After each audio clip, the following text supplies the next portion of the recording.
So let's talk about this latest release. It's called Return to the Void, Yeah, and it was released on the 25th of February of this year by Season of Mist. yeah, You spoke a little bit about how long the process was for writing the songs on this album. When did you actually start working on this? yeah. It was after Monotony Fields album. I think it was in the end of 2015 when I started composing that song, which we hear as the first one, the title track. And I think that song, if I remember right, came out very easily and quite fast. And since from the beginning, it has been stayed the same as it is on the album itself. And all the rest of the songs I made in the same order as they are on the album itself too. It is also quite interesting because this is the first time happening this to me. I started thinking about that there would be some kind of different kind of a track order, but then again, I think our vocalist Henry said that let's keep it simple and just as how it is, because every member was listening to these songs on the same order as well as it is on the album, and I think it fits very perfectly like as it is.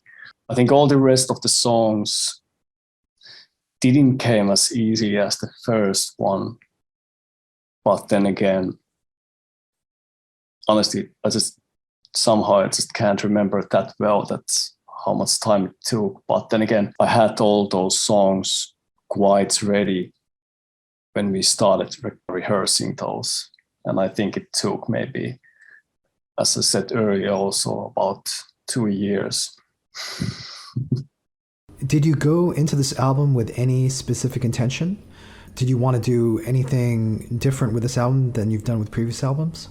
Yeah, on sound wise, especially on sound wise, I had very clear vision that what kind of sound this album would have, especially in guitar wise.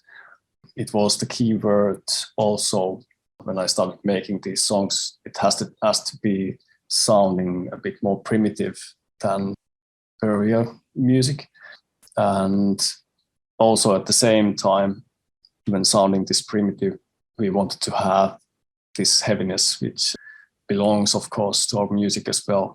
And I think it was very interesting kind of a mix between primitive sound and heavy sounds, and I think we really got it very well, at least when to think that we engineered this album by ourselves.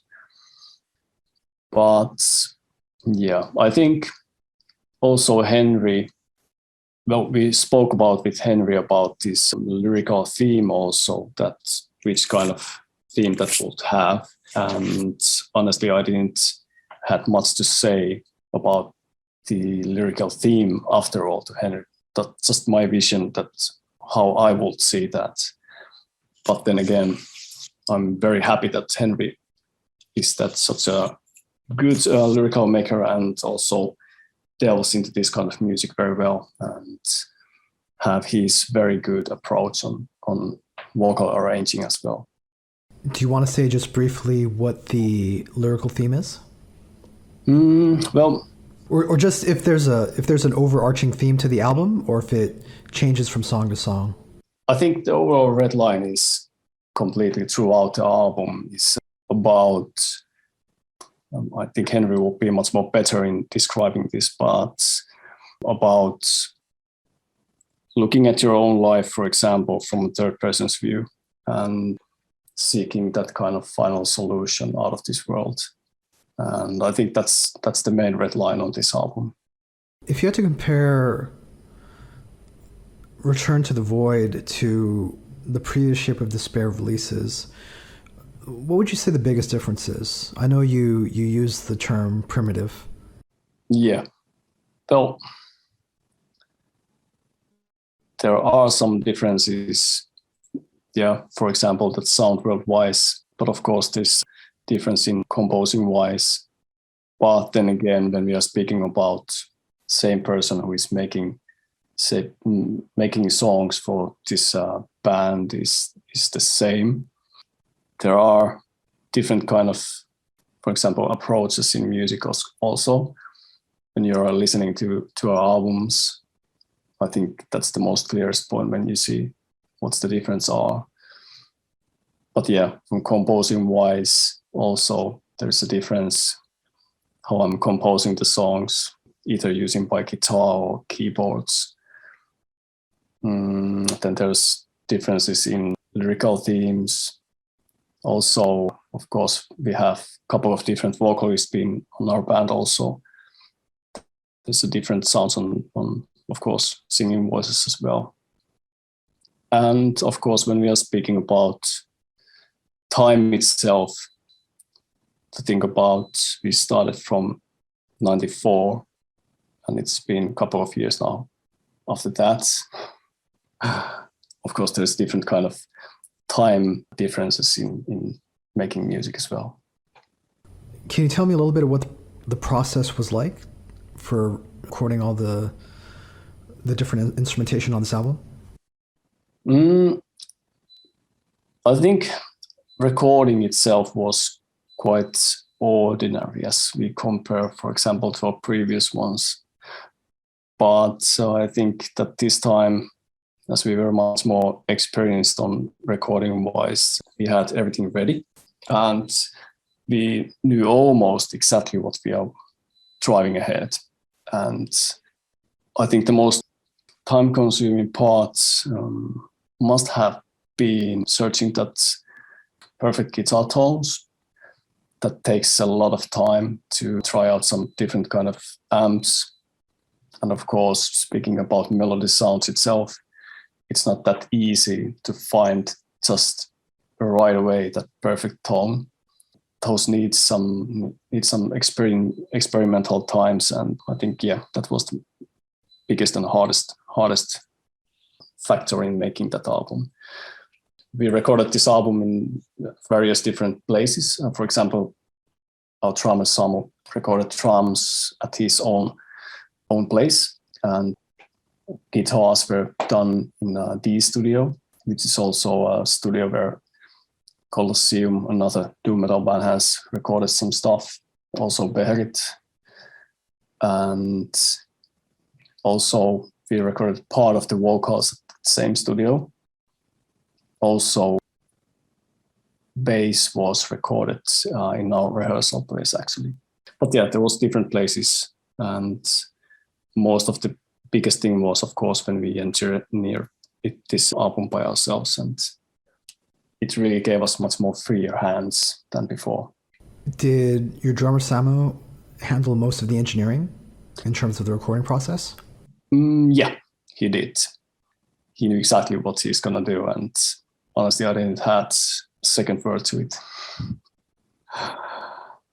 And he handled the mixing as well, right?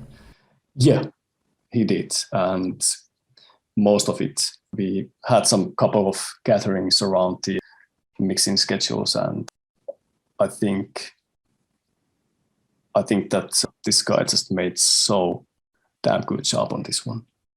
You mentioned quite early on, in terms of when you first started envisioning this album, that you had a very specific guitar tone in mind, or guitar sound in mind.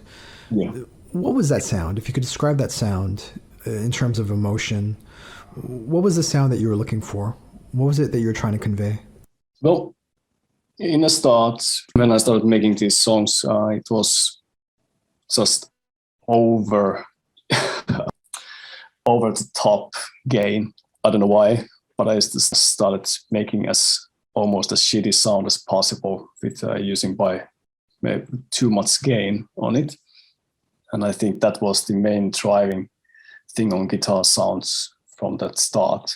And after that, it was mainly almost like a playing in your mind that you should need some heavy sound on it just to accompany that raw guitar sound.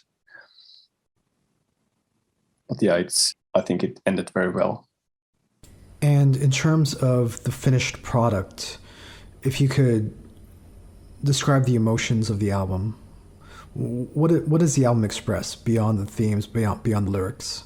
For me, it's overall feelings of having that oppression oppressive feeling. And let's say that when I'm thinking about the album itself from start until the end, it's almost like starting from crushing feelings, and ending is a bit more like a relief in a way. For example, relief as in lyrical theme also, that it's kind of a relief to exit out of this life which you are having in this album. And I think music is kind of a relieving factor in that way, at least at the end of the song.